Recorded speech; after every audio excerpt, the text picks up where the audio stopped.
How much you earn depends on how much you're willing to drive. I also don't want people to recognize me. My happiness is attached to how people see me. I come from a poor family. Imagine you're a kid seeing your parents always quarreling, always shouting at each other. The weird thing is I'm overqualified for the position to finally can tell people I'm a taxi driver. If let's say tomorrow I die already, it's an experience that I have that made me today. When you can start to chat about your difficulty, that is when the healing starts. So there's nothing that can bring me down. Hey friends, today's episode is brought to you by WorldFirst, a brand of N International. WorldFirst is Singapore's global business account, simplifying key financial operations, including international payments, collections, currency conversions, and more, all in one account. And for someone like me who lives in Thailand and works in Singapore, WorldFirst is amazing because I can use my SingPass to open a local Thai baht account, US dollar, or even a Sing dollar account completely online. No cost and no minimum balance at all. So if you're like me, who operates beyond local SGD payments, I will share how WorldFirst plays a crucial role later in the podcast.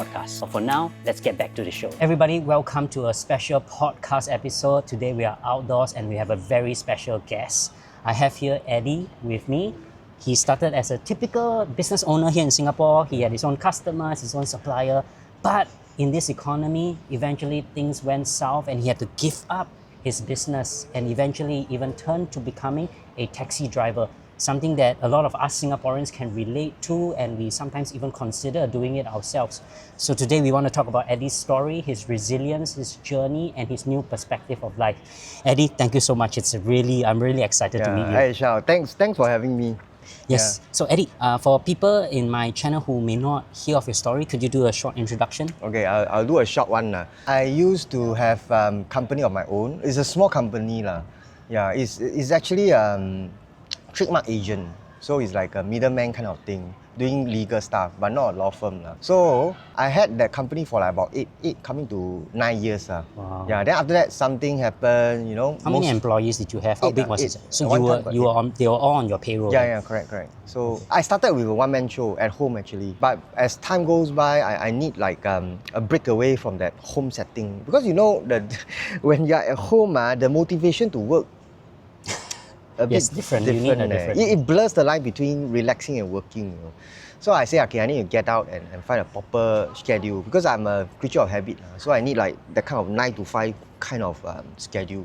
So I found a cheap place, I moved there and slowly grow. And then you started your first hire until you're 8. Yeah. And how big was, at your peak, how big was your sort of annual revenue? Can you share that? Close, it is almost touching $1 million.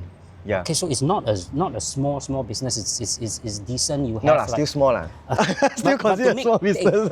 Now that we are starting YouTube, right, to make like a few $1,000s very difficult for you to hit 7 figures. Is over a period of time. Yes, it is. Yes. Tough, yeah. So can you share with us what happened? How did the business sort of eventually faded away? Yeah.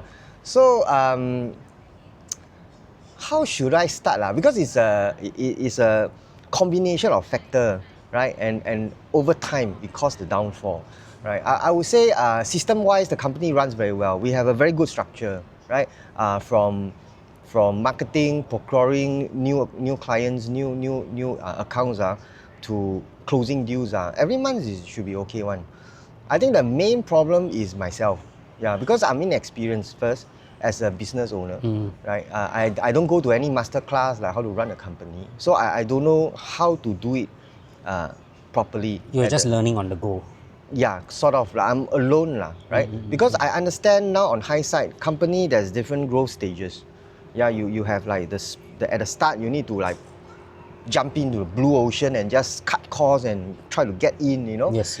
When you get a few deals, then you try to do your branding. It's a different stages. Then you try to build your brand around the company to be reputable. You start to do ISO kind of standards and all these, then people, like credibility and all this. Then after that, you become like, go inwards to grow your internal company culture, trying to build up your company morale, branding internally. So all these growth stages, I learned all by myself. But along the way, I made a lot of business mistakes that cost a lot of money.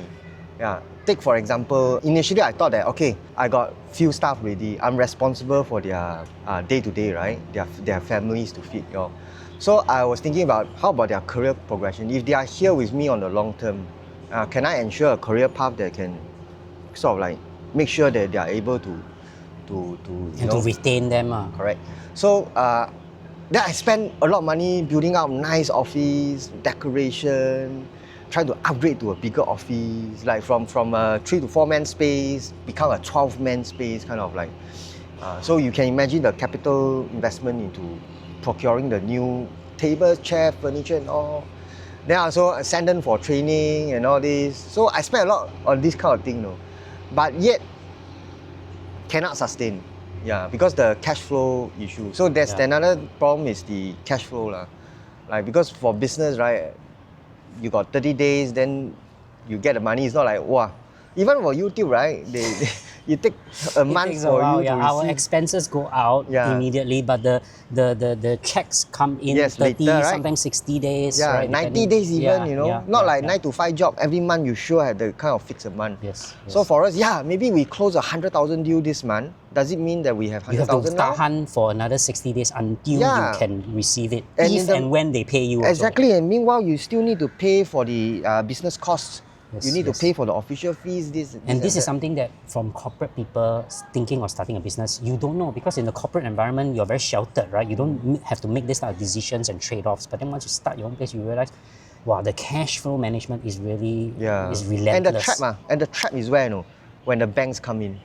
Don't worry, we'll take care of it.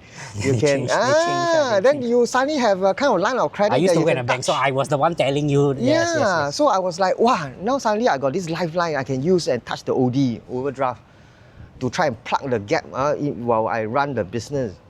But this is how then, they trap you, yes, they lock you in. Yeah, then I say, alamak, die already. I am not able to, like a tsunami, the wave after wave, then you keep trying to stay afloat, then you come down again, because that time the economic crisis, not economic crisis, but there's a bit of up and down in the economy. So you can feel it, because why?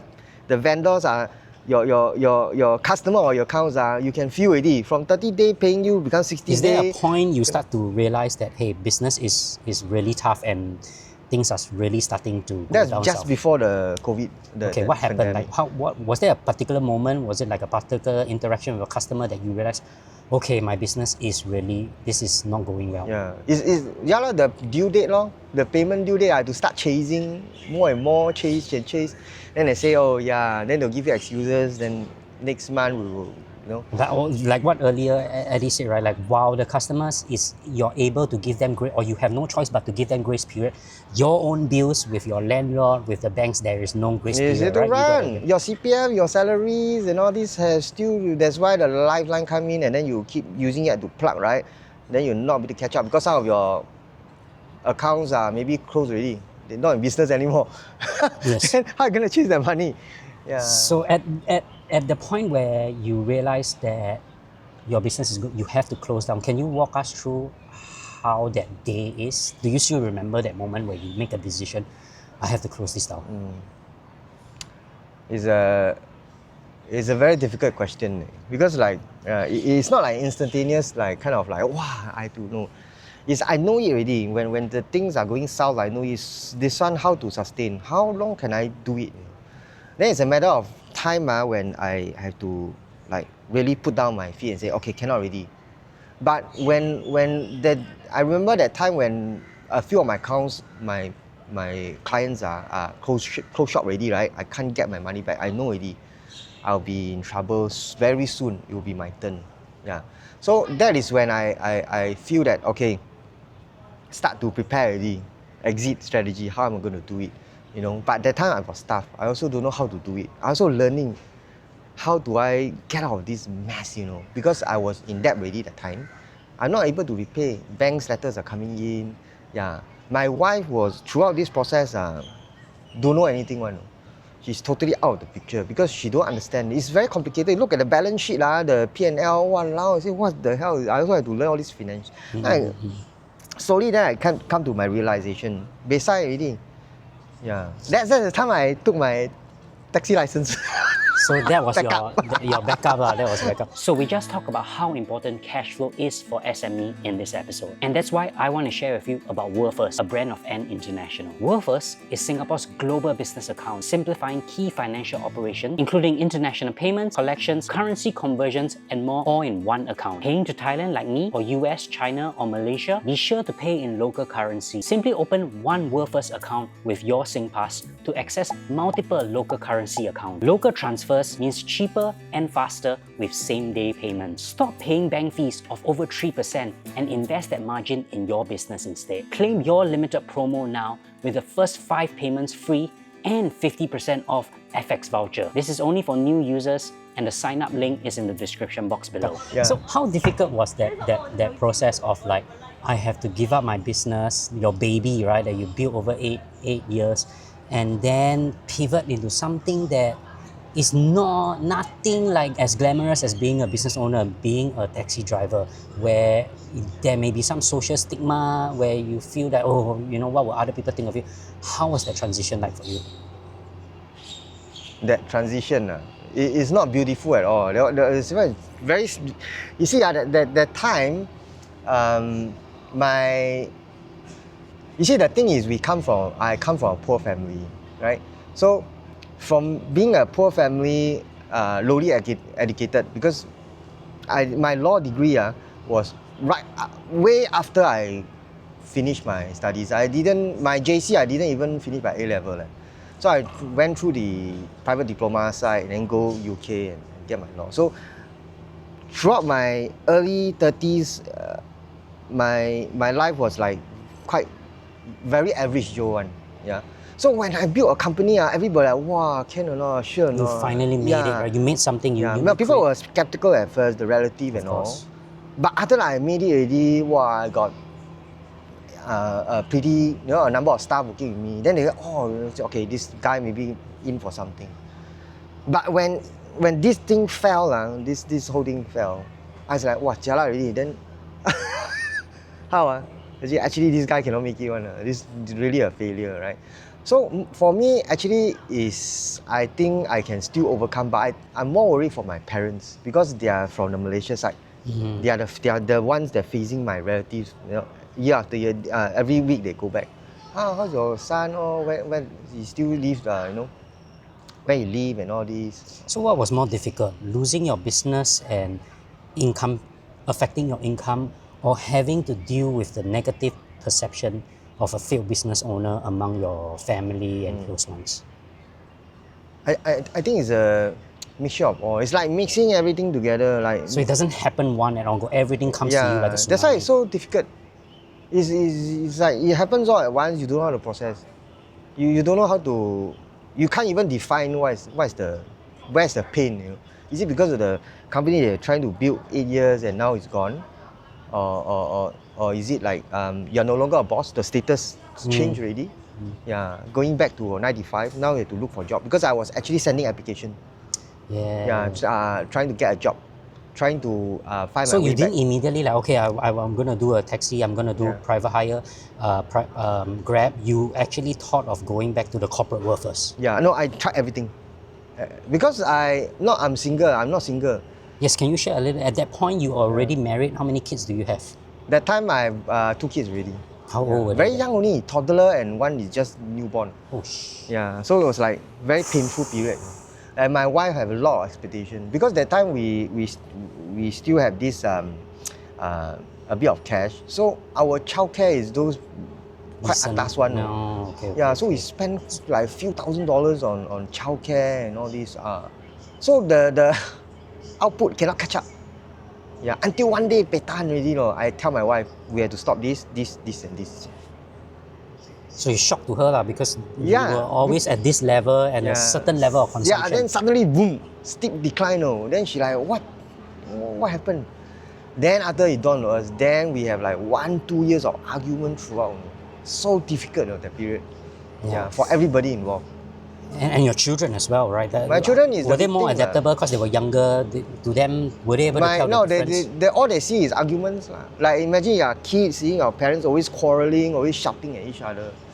That's the period they have been through. I think this is what Okay, a lot of my YouTube channels, a lot of the viewers are between maybe 30 or 20 something to 40 something. I think we all can relate to this where you already have a family or you have a lot of commitments, but yet you are also at the most risky. You may be at the highest peak in your career, but you are also at the most risky because once if anything happens, you got way more commitments and expectations from your family, a lot of dependence, right? It's not like when we were younger where, you know, if it fails, then okay, I'll go find another job. I'm sure when you were sending application, it was also tough for you to even get an interview or for people to take a chance on you. Right? Exactly. Is the weird thing is I'm overqualified for the position they're looking for.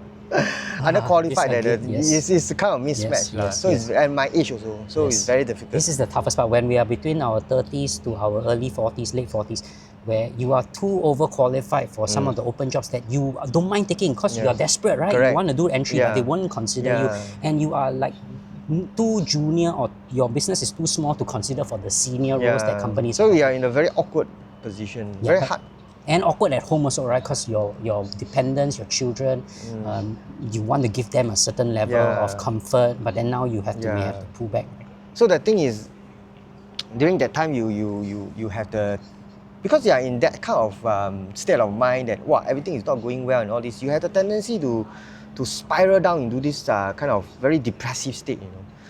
But when you want to indulge in that, when you reach home and you open the door, you see your kids there, how?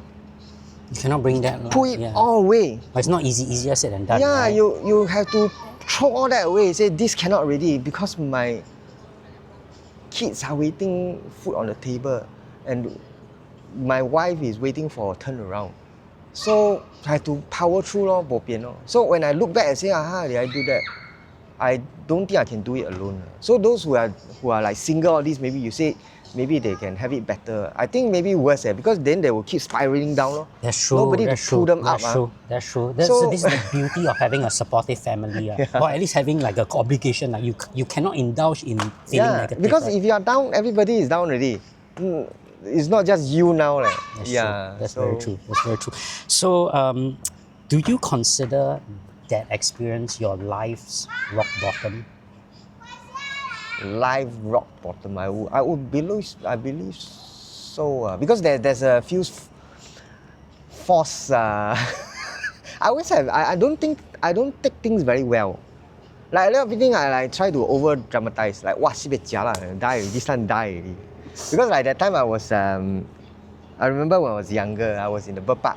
So because there was some management shift in the bird park, my beloved CEO left the company. Oh, you're working at the bird park? Bird park, Mandai, WRS. So I was so angry. A lot of people are very angry, you know, because of the management shift. Reorg, there was a reorg. So we all just get out of the company. But that was so sudden because I thought that would be my life.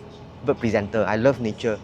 I was a falconer and bird of prey presenter. I said, that would be, I'll work until... You found something you like, right? My passion. I don't feel like working. I love it. So when that happened, I'm like, shit, now like, I don't know what to do. I don't like desk job. I love nature. I don't have any qualification. I failed my O-level. So what am I going to do? So is that rock bottom? At that point of time, yes, it was my rock bottom. Yeah, but if you like put on a scale of S plus tier A, tier B too, I think the recent company one is the most jialat one. Those also give you the resilience or like over time, probably. But at that moment, you don't think that way, right? At the moment, it's like why it happened to me, that kind of feeling, you know? Like so many billions of people, why this kind of thing had to? And you did everything right. It's not as if you were dishonest or you took shortcut, right? You try to play by the right rules, but yet like life's waves just hit. Yeah. Then what can you do, right? And was there therefore a moment where you questioned, I wasted all my prime years? Because that's what I went through when I was laid off. It's like, you know, they never lay you off. I mean, of course, different people, different experience, but they never choose to lay you off somehow at like 20 years old, 25. they choose the best time. The worst timing for you, right? When you just got married, when your wife just got pregnant, when you just bought your house, the mortgage, then it hits you, right? So did you feel that, you know, my prime years are there? How did you rationalize that? I never thought of that question of my prime and most productive year during that whole episode. It's only now when I reflect on hindsight, then I feel that that point, that era of growth, of productivity, my best years of my life, because now I'm 50, right? I wouldn't say it's a waste, the thing that I do. If let's say tomorrow I die already, I feel that I've been through that. It's an experience that I have that made me today. Yeah, it's the kind of resilience that I built over the years. The kind of family values I wish to inculcate in my kids because of my mistakes. All this, I think, is all worth it. So if you ask me, how do I rationalize this kind of prime era of my life gone already? I don't think it is gone. In fact, if let's say today you are sitting with me, wow, you are $10 million company, so what did I learn? I don't know what. Maybe that in that universe, right? Maybe I have a lot of money. Then what else? A lot of people have money, more than you. Yeah, but maybe I don't have the kind of family bond I had now with my wife, who stood through me. I know this girl supported me. Wow. I know my family had this. That is worth more money, honestly. Yes. At our age now, mid 30s and beyond, to find a partner that can say do or die with you all the way is actually quite rare. Yeah, exactly. So I don't think if you ask me, do I regret that period? Yeah, I do make mistake. I do make financial mistake. No budgeting, no financial prudence and stupid. Yes. But if I go back and reverse, maybe then I would not have found this wife or this family. I wouldn't. I'll just. That's amazing. Yeah. That's amazing. And now let's talk about, out of this tough period, your perspective has changed. You've sort of pivoted your direction of your life as well. So what led you to becoming a private hire and eventually a taxi driver? Can you walk us through your thought process then? So that time I was doing it as a backup plan. So because the application didn't go through, it didn't work out, so I still need money because I already started that time my repayment to the bank already. So I still need that money to come in. I cannot just sit there. All my cash wipe out, all my saving, everything is wiped off. My insurance policy I have to all give terminate up. Premature. Yeah, because I need to pay off the vendors.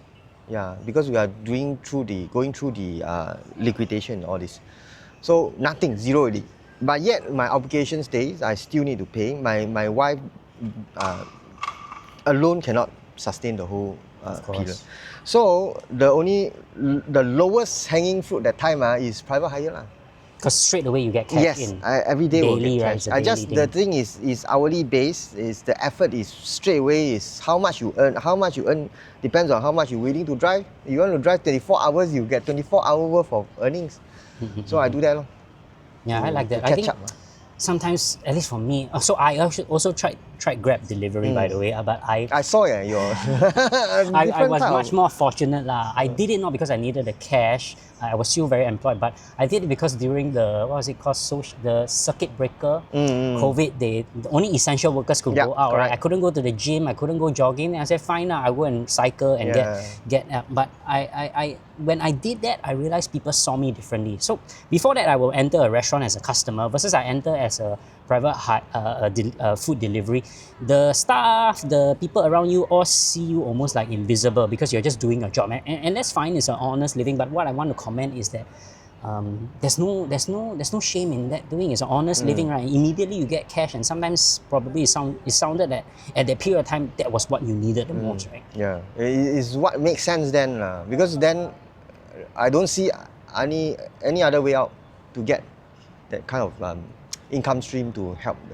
But I didn't realize that after I done that for a couple, because my intention was in the meantime I submit application, all this, right? Hopefully along the way I did get a call from my ex-boss to go back and help him.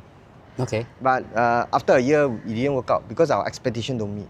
He wanted me to do more like marketing side of the job, which I hate.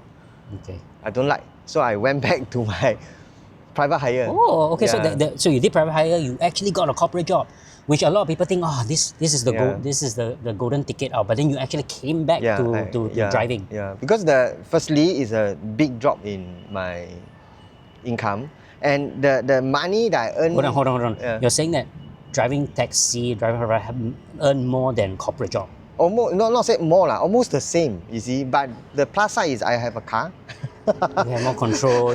My time. Yes. I can do other things, and I can spend more time with my kids. So my priority sort of shifted a bit. This is important for people to know that like, actually there is a lot of hidden benefits to actually driving your own taxi as well, right? Yeah, because yes, when you're new, you don't expect to earn that kind of stable income because you are learning. Yeah, but the thing about private hire and taxi, once you know the ropes already, you know the timing, when to drive, where to drive. I think you can sort of like find your way around that schedule. You can carve out a time to do other hustle. That's what happened to me on YouTube. That's amazing. We'll talk a little bit about his YouTube channel. That's how I found it. I'm your subscriber. I'm a big fan of his Thank you. your content. Really, really, really. Because I can relate to your story. I think most people, after working for a few number of years, they start to realize that it's actually not that easy. Life isn't that easy, right? Yeah. Yes, people from outside see Singapore as this very rich and comfortable and secure place, but the struggles we face, be it a corporate worker or be it an entrepreneur, business owner, is very real. Yeah. What was your family's response when earlier you said, right, in Malaysia, your family, so you have to justify why your business didn't work out, think of their opinions. What were their opinions about you becoming a taxi driver, and how did that affect you? The truth is, they don't know. Up to now, they don't know. Even you're on YouTube, you're on my mother is very good at that whole facade thing, Aiyo. So to me, I told her, I don't know what you don't care what you do. Your decision, however you want to maintain. Yeah, this video come out is for the world to see. Now, in fact, that time when my interview with Straits Times, one of the featured, one of my relatives actually saw me and asked my mother, is it him? Is it Eddie? Then how? Because they look so familiar. Then how? You just keep quiet. Wow. So that's not my side, but I understand because yes, they have a different way of yes, life. they coming from the very old school one. So I give it to her. I'm not. Yeah. I don't hate her for it. That's respectful of you, lah. Yeah, that's respectful. It's like, but this one had to go because you see, to me, healing is when you can start to talk about your problem, when you can start to chat about your difficulty. That is when the healing starts. To me, it's like that.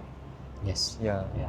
And I and you don't need to keep pretending and force to put on this mask, the facade, the facade, this impression that you keep living through other people's, right? Yeah. Then that's very liberating. Yeah. Secondly, you are in control of yourself. Yeah. I feel that you're right lah. So the first day you entered your car, okay, can you walk me through the first day you did all the paperwork, you got your car and everything, you pick up your first customer and everything. How were you? Were you excited? Were you hesitant? Were you afraid? Like if you bump into someone can you walk us through? Yeah, it's definitely because that time when I drive taxi, I didn't private hire, I also don't want people to recognize me. Because that time I cannot see myself in this position. Because you were a business owner. Yeah, so it's a big downgrade. That time I still couldn't accept that kind of failure, the mess that I made, So it was a very difficult time for me and for my family. So there were indeed a few times when I encountered my vendors, my supplier. Yeah, but because during the pandemic we are wearing masks. Yeah, so I had to hide behind her. So you didn't say hi? No, I don't know if she recognized me, but we were quiet for the ride. Yeah. So that kind of awkwardness, that kind of silence. Yeah. So I was actually struggling that time because I'm still trying to navigate my feelings. What I was going through, that transitional period. Yeah. It took me quite a while, I think 2 years at least, to finally can tell people that, what do you work as? I'm a taxi driver. Yeah. And 2 years, because why do you think it's so difficult? Because a lot of people watching this would struggle to express how they really feel. It's almost like we're embarrassed to share with other people that I think it's I don't know how to say that. Is it a Asian thing? Like last time when you're young, 你不要读书咯，你去扫地，你去家的事。That kind of so there's a negative upbringing. connotation. Yeah. And now that you're there, what would you like to say about it? For people who say like, if you cannot make it, then you become a taxi driver.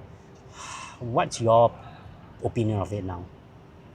I feel if you are still attached to this kind of titles, then Good luck to them.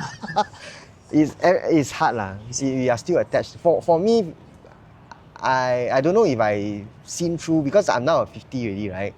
So there's nothing that can bring me down that will hurt me more than if I hurt myself with this kind of abstract thing that is not real. Actually, it's not real. So what if I have?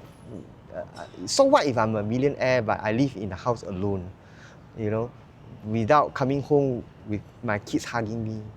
Yeah, this kind of happiness, do I need to tell everybody I'm happy because no, I am myself no. Because I'm at 50, these are the things that matters to me. Last time when I'm young, maybe I don't. I want my happiness is attached to how people see me. Yeah, so it's a different shift in, I don't know how you call that, the North Compass changed. Do you think you would feel this way if you didn't lose your business? I don't think. That's why I told you, this kind of thing I don't regret one. It's part of me already. Yeah. That's amazing. Now, you said you changed your perspective and everything. What's even more exciting is then Eddie decided to start his YouTube channel, and I started my YouTube channel. I know how difficult it is, and I used to work for Google, so I know all the tricks and techniques. He completely didn't. For him to pick up, and his channel, I'm going to link it below, is doing so well because I guess a lot of Singaporeans, a lot of audience can relate to your story. Can you walk us through how you decide to start a YouTube channel? Because it's so drastic, from working in a bird park to running your own business, and now driving taxi and becoming a content creator. Yeah, I actually started it unintentionally because during that time my company fell. Yeah, so I was like very cooped up in my room, closed my door lah. So I don't want to talk to anybody. I don't want no Even to interaction. your family, you shut down. Everything shut down already because I closed. I'm trying to find my own answer. What happened? What the hell? Right? So my wife decided that okay, why not? Because I don't want to talk to her even. Like, what's the problem? Right? Basic things I also don't want to communicate. Then he got me this camera and said, you talk to this camera, right? You see, that time I was in the room not sleeping. I was playing game. I was a gamer for life.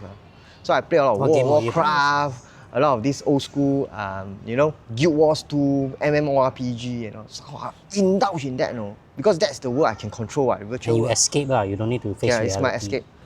So he say, you're doing that, why not you make some money out of that? Enterprise, like e-sport kind of.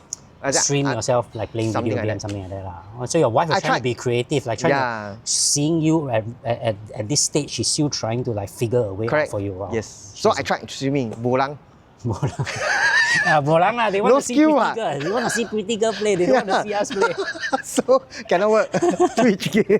So funny. So I say, then you do YouTube, because he was watching YouTube. You do YouTube. Yeah, so she was the one who came up with the idea. So she bought me your wife, shout out to if your wife is watching this, hey, you are very precious. Respect, man, respect. So I talk to the camera. So I tell about my day as a taxi driver. Then I'm beginning to share a little bit, because to me, talking to a camera is like talking to myself, talking to a fish, because I love fishes, I love nature.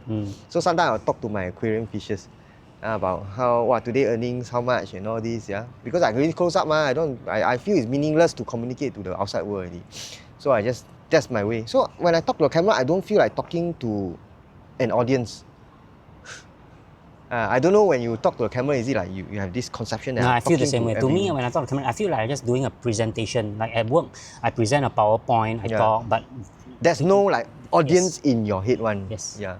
So I was just like ranting and telling about my experience on all these things. Then slowly I become more open up and talk about my opinions, my take on certain issues. So that's how it goes about. That's amazing. Yeah. And a lot of people have now subscribed to your channel, relate, support you, join as members. Why do you think so many people relate to your content? Actually, I'm quite surprised also.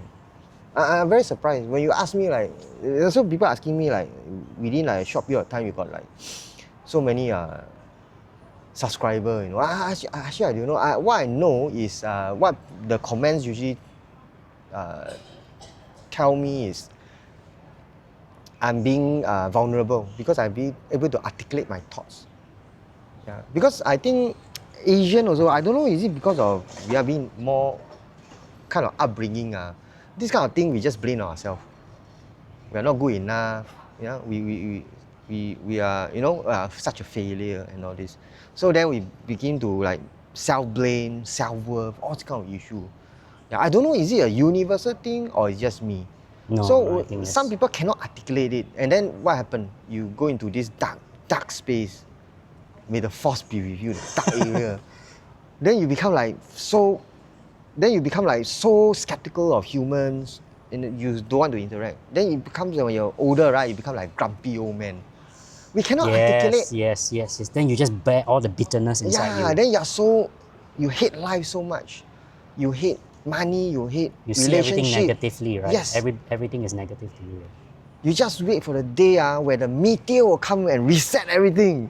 So you just game over already, Game right? over You is like, give because up on I had life this already. idea, because our game is like that, I just reset the game. I restart everybody on equal footing, but it doesn't work like this. Because if your character is like that, your view is like, your worldview is like this. Even if you reset, there will be inequality. Even if you hit 4D, it's not going to change your Yes. life because you're going to use it Yeah, for exactly. negative things, right? You're not going to Yeah. like build a family. So I think the first step, awareness, articulating your thoughts, I think is, firstly, is very difficult to do. I understand. I don't know why I have this ability to articulate, right? And then people can sort of like understand my thought process. Yeah. So I think that what's drawn them in. I don't know. That's my. I think so. I agree that, and what I feel, what I see is because I think your viewers are rooting for you. Because everybody can relate to the struggle, but not everybody has the courage, capability, and social network to actually speak up. So for you to speak up so vulnerably, and also because social media, everything is very clean, very perfect. To actually see someone talk so vulnerability, I think it's very rare, and that's why. Yeah. And now that you have my viewers and your viewers watching, you know, maybe can you take this moment? Is there anything you want to tell them? Anything you want to say to them? Very stressful. You put me in this very stressful position. All I can say is, you know, like the because I love nature. You see the beach, the wave is up and down, up and down. So things go up, will come down. It's a cycle one. So we are always in the different seasons of life. To me, I believe, because Singapore is, the problem is, there's no season. There's just monsoon season, and you know, so there's no way for you to biologically reset. Like, oh, summertime, let's go and do something different.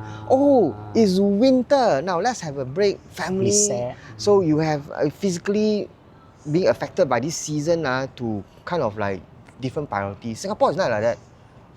Sun is throughout, so you have this perception that you need to work throughout for everybody except yourself. So I feel that we need to have our own internal season. There's a seasons for change, seasons for growth, season to rest and heal. So we must be very clear of that. And whatever season you are at now in your life, in general, if you look at the big picture, maybe you're on a very rough patch. This one will pass also. Then another chapter will come. So we just need to, you know. Amazing. And if you can now talk to the old version of Eddie or the younger version of Eddie when you were, you know, facing so much blow after blow from your creditors, from your bank, from your employees, from your customers, and you were at your low point. Now that you have all these reflections, what will you say to him? That will be my new video. Joking. Please go check it out then. What would I say to him? Maybe make my wife life a little bit easier. Get people, I mean, don't coop up everything to myself. It's okay to share the burden with somebody, especially important people like your spouse, maybe your partner, your parents. No need to shoulder it alone. Sometimes you need that kind of extra nudge to open up a bit more. That time I was too close up. I was saying, just go and relax a bit. It's okay to ask for help. It's actually asking for help, saying help me is is a kind of courage also. Yeah. Having a supportive family and a spouse is so underrated. Yeah. We don't think of it immediately. We think of like, okay, where can I get money, or who can I borrow or whatever. But really having a spouse and it's my spouse is like this to me as well. I think I won the jackpot. I think that's far more precious than whatever money you can get or whatever business or clients you can win or whatever. Right? Yeah, exactly. Agree. And for viewers who are now going through some kind of hardship right now, they are finding it difficult to get out of that spiral that that you mentioned about. What advice would you have for them? I don't know what to say, because it's that even during that time I was going through that. I don't even know I'm going through that. I don't even know I was in a mess. I just felt like everything come at once. Like, oh shit, how am I gonna handle this? So I don't have the mental capacity to in touch with my feeling also. Just go through just trying to stay afloat only. Yeah. So being self-aware that of the bigger picture, I think is will help a lot. So if let's say there's somebody I know that's going through this kind of tough time, firstly we need to touch grass, I feel, and not be so indulge in the technicalities of things. Like just now you say, right, this creditor, how much balance, how much money, and all this. Yeah, these are important. Yes, you need to settle there and there. Yeah, but it's not a end-all thing. Yeah, you still need to take a step back and look at yourself as a human, because at the end of the day, you are not a machine. As a human, what can I do, right? In the long run, not only at the moment. Third person perspective. So don't dwell on like just problem solving more and give yourself the space to see things. Yeah, in a more holistic being self-aware of the whole situation. I think that can do a lot more than just tackling one by one technicalities, and because the problem will not stop coming one. One come, then the other will come. Then it will snowball, and then you get bigger and bigger. Then how? Die already. Like that. Yeah, that's what happened to me at the time.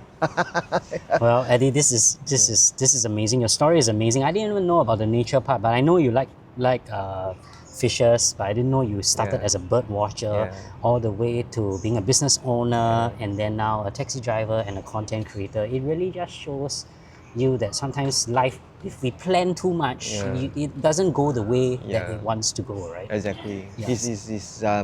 That's why I say life is the fact that we can now talking to each other, still alive and breathing, is already a miracle. It's a gift. Yeah, it's a gift, right? Yeah. So, Eddie, for people who are more interested about your story, to find out a little bit about what you share, how can people find out more about you? My YouTube channel is Lazy Cabbie, the handle. How did you come up with the name Lazy Cabbie? My wife always say I'm lazy. Always in bed. Taxi cabbie, lazy taxi. So Lazy Cabbie on YouTube. Are you on any other platforms? Yeah, Instagram as well. I think should be the same handle, Lazy Cabbie or the Lazy Cabbie. I can't remember. Okay, so go to his channel, give him a shout out. I think we need to support people like him, his resilience, and I get energy from that. So thank you so much, Eddie. Thank you. It was a pleasure. I hope to work with you or just stay in contact with you. It's amazing having you. Thank you so much, Eddie. Thank you so much. All right. Yeah. Thank you, everyone. Take care and see you next time.